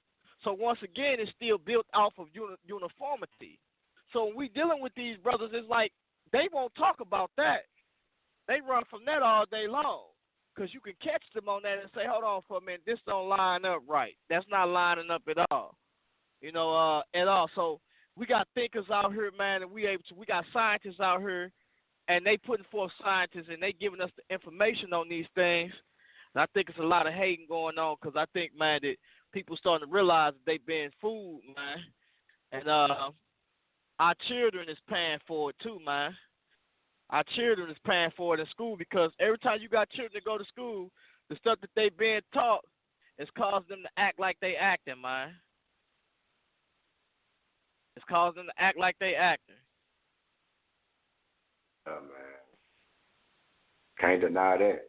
Can't deny that whatsoever. And so, to any listeners, I mean, y'all hear what time it is, man. You all hear what time it is. Any subjects going on, we gonna talk about it. It's cool to do the thing on Facebook, but why wear out your thumb and the panel on your touch screen and type the numbers off your laptop You could call in and have your opportunity for your voice to be heard. All of that back chat, keyboard woofing is not going to get you anywhere. Mr. Martin Young, you wanted to be famous. That's the last time your name getting seen. He's in the group, Ron. What I just said was, tell us what you want to know, whatever. I'll shoot you the link to it. But you just lost all credibility, so you killed yourself. There we go. That's over with. So anybody else, man, just letting it be known that this breakdown that the brother gave of atheism is very simple. You can look it up, and at the end of the day, I don't care how many New Age spins that people try to put on it to try to make it sound more African or more you or more pro-black, if that's the approach that you take, they lying to you. They straight up lying to you. Because to this day, they have not found an ancient civilization. We're going to beat this up because I just want somebody to attempt to do it so I can see how they're going to try to do this, because this is going to be hilarious. They've had 2 years since I first went on Sal Showtime Debate Talk for You. Then I think it was on your show, LaRon, when you was doing the other show. Then I went on Israel Doctrine show and did it. And then I said it on, I think, Talk of the Titan. I said, will somebody please, I said it on my show too, show me an ancient atheist, and I'm going to say it this way since you can't place the message, like LaRon was saying earlier. Show us an ancient African or Afro-Asiatic civilization that did not believe in some form of deity, spirit or spiritual realm, or even worshiping the ancestors, because you cannot worship your ancestors or give offerings to your ancestors, and your ancestors are dead, unless you believe your ancestors can receive those offerings in the spiritual realm. Quit playing. It don't exist. Even when they start reading their text start letting you know what's going on. Like I think Unc said something that outside of the brain, there is no consciousness. The brain is what's conscious. And I'm like, well, hold on for a minute. The ancient Egyptians took the brain, scraped it out the nose, and threw it in the trash, and preserved the heart in the body, and because they believed the heart was the one that basically was the one that that had your feelings in it. You know what I'm saying? The concept that we get today, for instance, we say my heart ache, you broke my heart. You know what I'm saying? Those are concepts that we get. So they so when you try to do that's not going to work, because when we start looking at conscious thought, arranging things and bringing things basically into arrangement, into existence, and the energy that's making things from liquid to solid, and come on, man, like this is intelligent design. It's interesting you say that too, because the ancient Egyptians, they wasn't the only culture that did it, but one of the oldest cultures proved that the concept of the wedding ring actually came from the ancient Egyptians, because they believed that it was an artery from that wedding finger that lead directly to the heart. So that's funny that you said that, and actually what's tripped out about it medically is true. It is a direct nerve that runs straight from that finger to your heart, so that's kind of funny though. But I didn't even know that. Yeah, it's true. Go check it out. It tripped me out too when I figured it out. But yeah, so that go to show they believed all your feelings, emotions, and I guess some form of intellect they must have believed came from your heart too. That's why you say they threw the brain in the garbage. I knew they pulled it out the nose, but I didn't know why they disregarded it like that. But okay. Yeah, so when I said that last night, Unc tried to scramble out, but he really couldn't scramble out for real. Can I add something? Code. Go ahead, sister. Mother? Yeah, the brain does look like the intestines. So if, when they were embalming and, taking everything out of a body, they removed the intestines, didn't they? And it's kind of useless for a dead body, a human that's dead, that's no longer, whatever. So I mean, it's useless. It's useless. While you're alive, you use your brain. While you're alive, you Right. use all the your body. And once you're Exactly. dead, you don't need it anymore. And the heart is they preserve it. They put it in a little jar that they would put it in, and I think that's like the only organ they saved, isn't it? You know, the Yeah, yep, heart I can believe. be. Yep, I believe. Yep. Yeah, look what we do with hearts today. They do heart transplants. If your blood matches, they will Yeah. take if you die. Say you got into a car accident or something and you died or whatever. They can take your and you signed off on it. They can take your heart and give it to somebody else whose blood won't reject the whatever you call it, the surgery, Right. the implant, whatever. So with that that's what the brain is, just a like a computer, you know what I mean, like once Yeah, it's it's like a big computer chip. done or That's basically something, what it is. Yeah. right? So once it's done, it's done. Once it's fried, it's fried, like remember back in the But day hold they used on. That brings up another conversation. It's Janelle, right, or Janet? oh no, it's you can call me D. My name is Deneb. Okay, D. That's cool. Yeah, yeah. Yeah, Sister D. It's funny you brought that up because now it got me wondering. Now this is a little more in the Ron field. So if they kept the heart in, right? So you said they preserved the heart. So my thing is, they wanted this body. They embalmed and mummified and all that. They wanted this body or the spirit of this body to safely be transported into the afterworld, right? So Mm. why is it that certain parts would be more valuable? Won't they need all them parts just as much in the afterworld? I'm not trying No, to be don't funny. you I'm just no. this is what they do when they weigh the heart with the feather on the scale, and your heart would have to be lighter than the feather, or the crocodile, that little that animal Right. that's like half crocodile and half lion or whatever would eat your heart. And if Yeah, your but heart is heavy, I mean, if your heart is lighter than the feather, then you go to heaven or whatever. I don't know. I don't know the rest of No, it. I know yeah, the no, I know the and name see, and of it. see, and see, and see, and see the move. It's, it's And what it's symbolic. representing is it's showing us that even that you are conscious after, because they had the Mm. concept was so is above, so below. Right. So Right. when people try to say, well, it's your Mm. brain. Now hold on for a minute. We're seeing these people in the Pert Imheru and the Papyrus of Ani, pyramid texts. We're saying these people basically conscience after death. In other words, Right. the order. This is the order that they given us.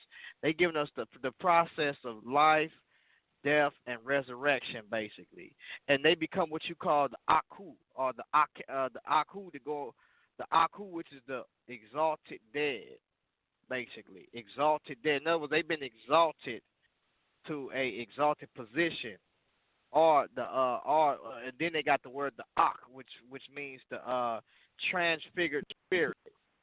So we Mm. see right then and there that these people Right. are dealing Exactly. with consciousness. They dealing with consciousness after death, and we can't deny that, because when they come to that when they come to the hall of judgment, they're being judged for their deeds, what they did on the earth. Mm. See how you Right. can't escape it? Like, it's even in that text. Like, it's telling you to that, listen, whatever you do on this earth, you are given a administration, and this is like a probationary period. When you're on a job, when they give you 90 days so you can get the benefits. This is what this earth is like. It is like a time administration stewardship, and you're given that, but you are on probation. After those 90 days, whatever you do on this earth will determine is you gonna get hired, or is you gonna get them benefits, basically. And I think for the most part, they viewed this world as that. This is your training ground until you go up into a higher position. Mhm. When you didn't, when you was not balanced. See, my yacht was seen being balanced in the natural material world, and also after that in the spiritual world. My yacht. Maya was there because we see the feather there, and we also see the heart there, basically, and we see that the Ani, the scribe, is going through these gates until he get to that judgment hall, and then we got Tahuti, which is he's he's writing the information down. He's the recorder, and then we also got Amut, which is waiting there. He waiting there because if you have not done what you're supposed to, or you have not did this, I have not that, I have not that, and you were found guilty of some stuff, and your heart was not weighed and balanced with justice and order, and you was something that was chaotic, you was given to Amut, and he was taking you and turning your behind up, devouring you. Right. Because I think the body is like a vessel to produce Exactly. conscience and to produce consciousness. So once your body does, once you use your body for its purpose, you can rest the body, you can put it to the side. But guess what? The conscience, the consciousness, the what was I gonna say? Like the thoughts or the I don't know, but all of the things that you produce with while you're alive with your body, they don't disappear when you die or when you stop, when you stop using when you go to sleep even, because the law of physics is that energy can neither be created or destroyed, just transferred from one place to the other. So when you use your body to do whatever it is you do every day, all day, you are producing a conscience, and from a child, from infancy to childhood, and you're also producing or using a consciousness. And when and you're also producing energy and or using energy and whatever, transform energy. And when all of that's all said and done, your body will eventually, of course, disintegrate and whatever, and it will be no good, of course, because it's not going to last forever unless you do what the Egyptians did. But the consciousness, the whatever you taught, whatever you said, whatever you thought, all those things will last longer than your body. And so if someone says Exactly. the brain, I mean, if someone says what did you say? The consciousness is nothing without the brain. It's true, because you need an engine of some sort to produce these phenomena, the conscience and all of that. And once the engine, is used, or once it's whatever, in motion, you've got something that you should get a product out of it, and that's why they do, and it makes perfect sense. That's why you do have a judgment day, because God bless you. I mean, you can't get around it. A creator created you, even if you believe you were self-created. Someone created you anyway. And Exactly. once your creator, because it's true, once your creator created you and you did what you did with being the creation that you have become, you're going to be evaluated, because you have the right, you have the, whatever you would call it, the blessing to be, So Exactly. anyway. And on the scientific level, now watch this. Now we know that the material body, right? It's actually the conscious thought that runs the body. That's what runs the body for real. Right. It's your conscious thought that run the body, because when you look at it, that's the energy, and the energy is attached to that conscious thought.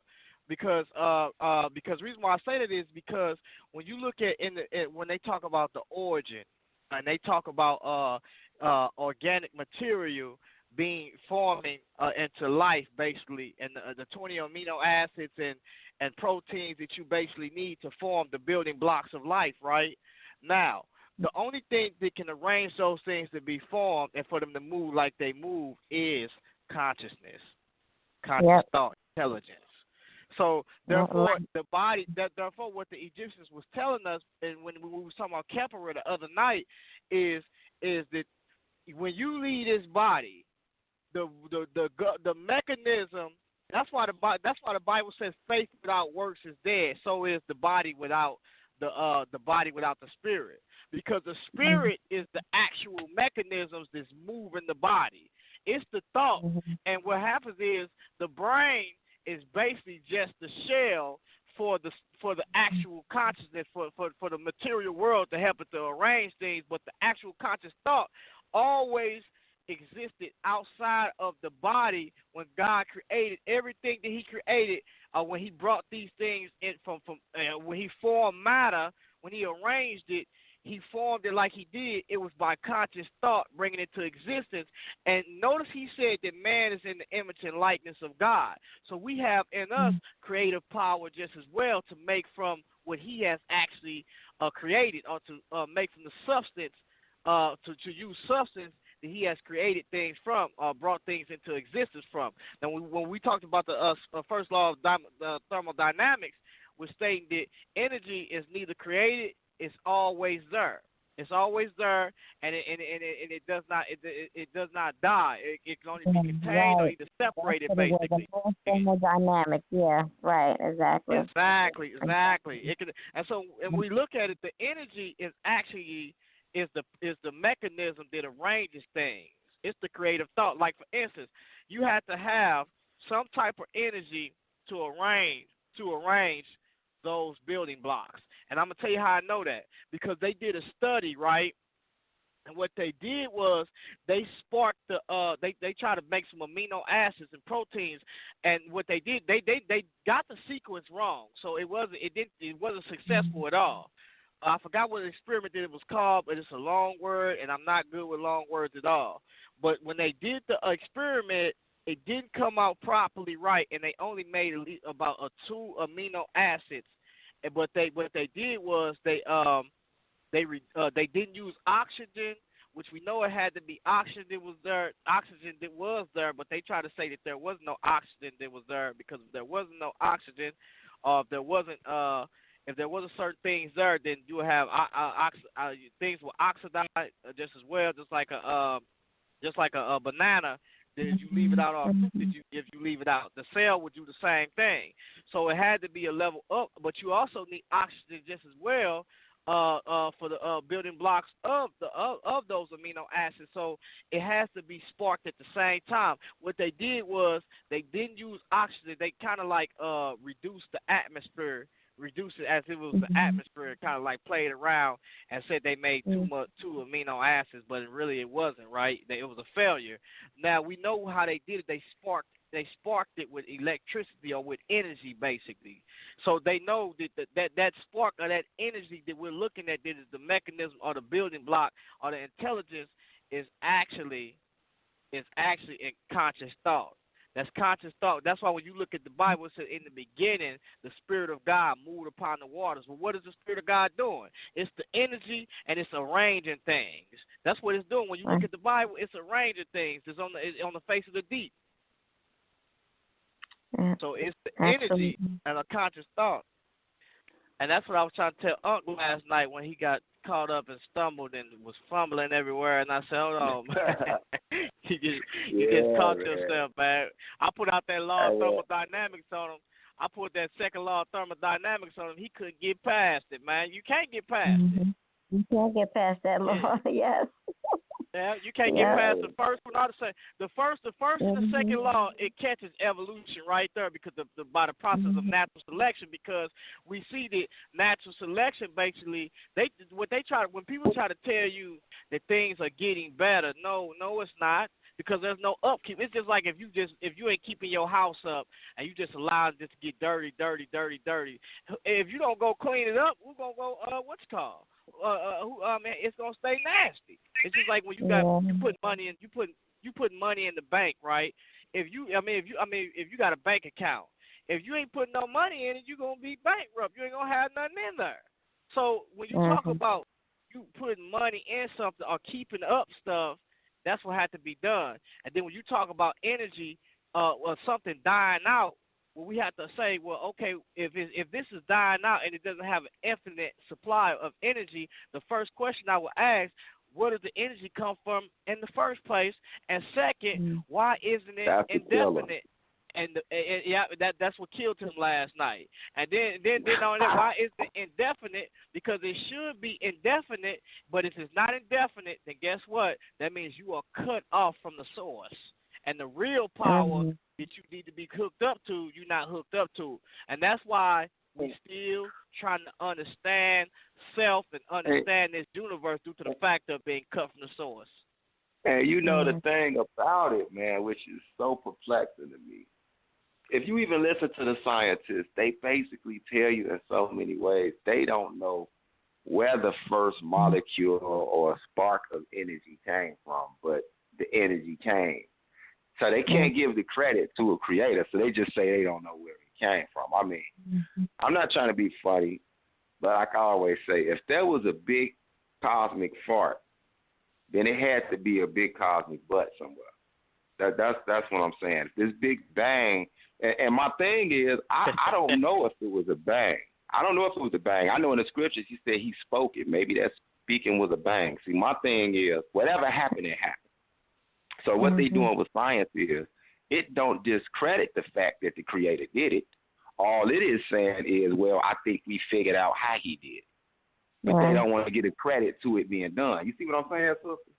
And it's becoming like a repetitive, like a game. It's like a game. And that's why I like what you said when you first called in, how you don't look at it that way no more. I guess you went through that stage when you try to prove everything spiritually, scientifically. No, to keep it simple, it is what it is. It's another level of understanding. Either you accept it or you don't. Yeah. It's like trying to find the who's the culprit or something like that. And it's like, well, it's really not that important unless you're trying to judge God, or to judge the creator. It really is not that important unless, and that's really what that whole game is all about to me. When it comes to, I don't know how to articulate, but with those, whatever philosophers or scientists, it's like they trying to, almost like condemn or judge the creator. It's very. That's what it feels like to me. What a waste of time, And you say you've been listening for a couple of weeks, right? I think so. About maybe 3 weeks. On and off.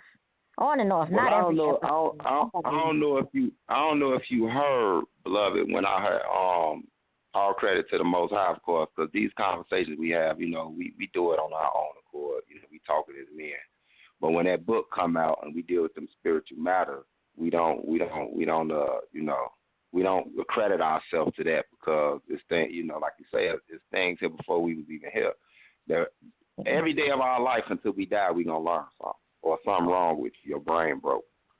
So my thing is, I said something, and some people don't like how, I guess, you simplify something and make them look stupid after they did all this deep breakdown. But that whole thing with what came first, the chicken or the egg, I don't know if you was listening, we was talking about that, and I said, man, it's funny because that's so simple to answer.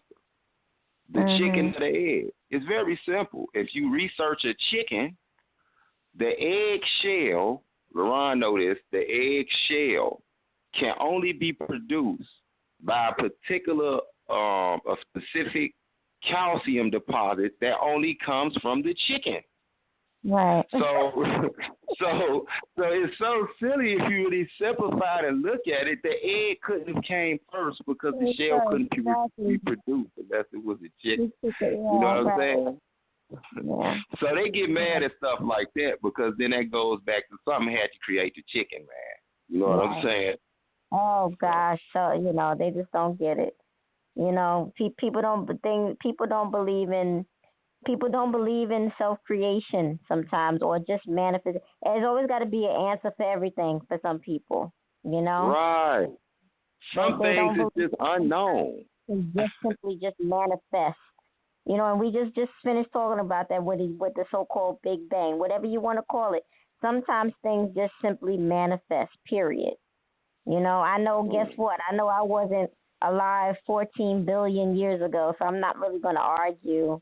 You know what I'm saying? Right. So, so I'm just, that's basically And you know what else trips me out? We got a lot of super intelligent geniuses out here. I mean, they are extremely smart. They can tell you how old the planet is, millions, how old the universe is, and the distance of a star to the nearest star and to the Earth. But they still ain't found out how to eliminate the common cold from Earth. I mean, this type of stuff just really trips me out. Never gonna find that out because going around and just observing life and at this new job that I have, I'm an aide. I'm up here in New York. I'm an aide. I'm not a nurse. I'm an aide. And listen, if you found the cure for a common cold, if you found the cure, first of all, we have the cures. You can't find it. You can't find them. They've always existed and everything, but there's no profit in a cure. Well, I know about where you're going. I was really being sarcastic. You know what I'm saying? So basically what I'm saying is they got all this knowledge. Why do certain things still exist? Like I know herpes, AIDS, all these things have a cure for them. There's nothing here that does not have a cure. And a lot of that stuff can be cured in your kitchen. A lot of that stuff can be cured if you farm the right foods and put the right particular acids and things in your body. You would destroy that. You know what I'm saying? We know these things, but like you said, if they're not what's the word? If they can't patent it for these pharmaceutical companies and stuff, they ain't really trying to, put that out there like that. But but they so smart though. I mean, it's foolishness. They so smart. Like you said, you can garlic, man. You get garlic, cayenne. There's a lot of these things, baking soda, kill all types of stuff. You know what I'm saying? To take that point further, basically, what ends up happening is, people, since this world is artificial and since we have those barriers that have been created, so that profit can be made, the smart people out there will always find a glass ceiling very close to them, within their, with very close to them, and that's just how the world that we live in has been constructed, so that we hit glass ceilings all the time, because without the glass ceiling there's no profit, and that's just what it is. That's just our, in a sense, that's our burden. A human being's burden is that. You know what I'm saying? Living in an artificial world, in a sense. That's just the sad part of it. They tell you that education is the answer, and I mean, okay, yeah, maybe you're right, but when you, I guess, get your answer, education, or how are you really going to be able to apply it? If realistically, we all know, in a sense, it's almost impossible. It's very hard, and that's why we teach ourselves, we teach children to persevere through things no matter what, because that is the conditions of the world, of life, as in the world that we live in, and that's it. We try to grow beyond the bubble that we were created in, and that's really just a sad, part of, life, in a sense. It really is, because a lot of people out there suffer, and that is the reason. Profit is really, that's the reason. That's it. You know. Exactly. And then if you do come up, you go to school, it is an asset, but then you create something, you put forth some information, you might get killed over that, trying to harness and trying to protect it. So it's just like it's at the point now to where, to them, might is what's right. You know what I'm saying? If I'm stronger than you, it's just like when you got a woman. You know what I'm saying? And most men, they lord over their woman, and they say, well, because I'm stronger than you. You know what I'm saying? That's why I'm the boss. You know what I'm saying? Now that don't make you the boss, because you could be stronger and be whooping that woman's behind, but you ain't doing nothing in that house to keep that household up for that woman. and then you trying to have all these different wives and carrying on, and you ain't doing what you doing your responsibility in that house at all. It don't make you a man because you feel that you're stronger than somebody. We got fools as strong out here as ever, and they can't even they can't even provide food, clothing, and shelter. You know what I'm saying? So you know we gotta make yeah, and that's just how it is out here, man. You know that's why I tell people, you know, we gotta learn humility. That's why the Bible says the meek is gonna inherit the earth, because once you learn humility and you learn justice and you learn balance, then you can be over something. See, because you're faithful to that little bit that you got. And you know, and even with dealing with and what's so beautiful about the thing about y'all women, man, because I'm gonna tell you something, especially about my lady, because I'm gonna tell you something. A lot of times y'all equal us out.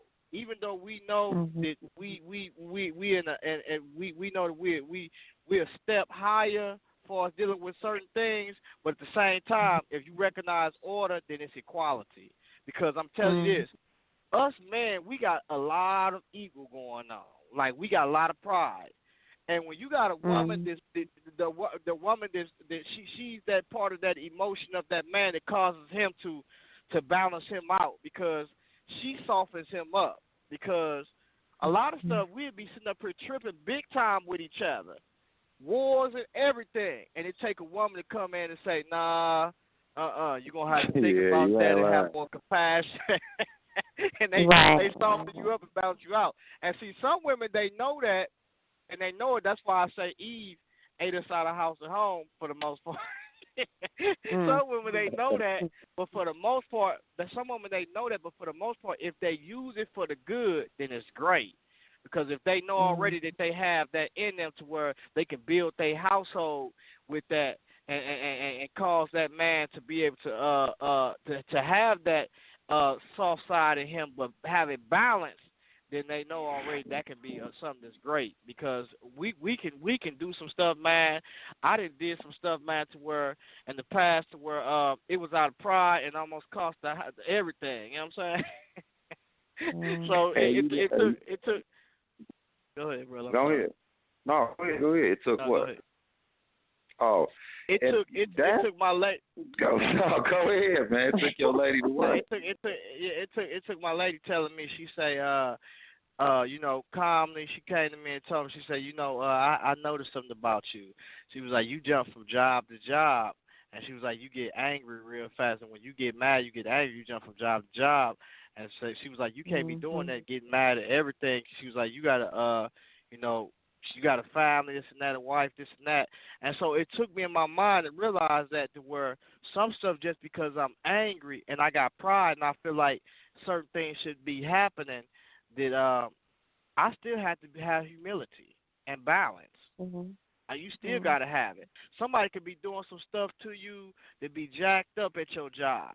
But you know, and I know, until you get something else going for you, or if you jumping from job to job, most people won't hire you from jumping from job to job. So you got to have some type of humility down the line somewhere until you can get your own, as I'm doing now, or you're going to have some type of humility to deal with that stuff for the time being, you know, and that's hard to do. And even with, you know, that's an everyday thing. You got to make sure every day that you're not getting in pride. And I think a woman helps to balance that within that man, because he can get out of pocket on other people. He certainly does. And to, you know what I'm saying, to land back off what you're saying, I believe it's, what's that, Proverbs 6 or 7, it tells you how important a woman is. You know, it's a big misconception about the scriptures, and, you know, it's male chauvinistic and all those types of things. The scriptures tell you in Proverbs, they say a wise woman buildeth her house up, but a foolish woman pluck it down with her own hands. And I had to really think of what that meant. That's deep. So that's telling you the woman is the foundation of your household. Even if you the head of the household or whatever, if you ain't got no good woman there, you ain't standing on nothing. Your household can collapse at any time. But if you got at the same time, if you got a wicked woman, she know the power she gets. She could tear your house and she could tear your whole life up. So yeah, y'all some very, very powerful creatures. I definitely won't deny that. Yeah. Yeah, but yeah, so it's 11:24, y'all. So we finna go and rock on out, and we'll see y'all Monday because it's the weekend. Monday through Thursday, G Consciousness Radio. Come over and have the discussion, and I'm glad you came over, sister. What group did you see this post in? I don't remember. I don't remember. I could have either found it on Facebook, or I could have just been looking on the Blog Talk radio site. I Okay. think that's how I found it actually. I think I went through like the African History Network, the Michael M. Hotep show, or one of the other shows, and I started just searching. But I've heard y'all before. I don't there's a lot of groups on Facebook, but by the time I finally started listening, it was just like a few weeks ago. I've seen your group and all of that, but I really don't know. Really, really, it's hard. Okay. It's a lot. It's a lot out there. So I don't know. I either Yeah, it looked is. for myself, or I can't remember. Well, Well, either sister, we way, was glad. right. We was Either way, glad to we have you glad out you tonight. definitely glad you brought that. She needed that feminine energy, man. You brought a Right. calming perspective. Because I was waiting on that caller to call in, and I was gonna just beat him all up. That's that macho thing. I was gonna just bash his brain in. But you kind of then made us calm down and get out of our beastly stage or whatever and reason. So yeah, I tell you this, I am Yeah, so 'cause we glad. we try to we try to. Go ahead. I'm sorry. Going, yeah, I already know what you finna say. Yeah, we be trying to string them up, sweetheart. We string them up. So we doing real bad. But I'm glad you came on. I'm just so glad that the Most High created y'all. I'm just telling everyone that's listening, I am so glad that the Most High created y'all, because I could not imagine this world with a bunch of muscular, hairy, half retarded dudes, man. Just would not be fun. I wouldn't enjoy it. And I'd just like to say to anybody listening before we go off, man, your brother Mikael Ben Israel, of course, Mike Ward, 32212 at gmail.com. That's my Gmail if y'all want to get up or whatever. Again, I will be doing a teaching on debate talk for you April 1st. I'm not sure the subject. I'll let y'all know tomorrow what it'll be. And, till then, man, I say may the Most High bless all y'all in your future endeavors. And shalom, shalom. Peace. Peace. Peace. Peace. Yeah. Peace.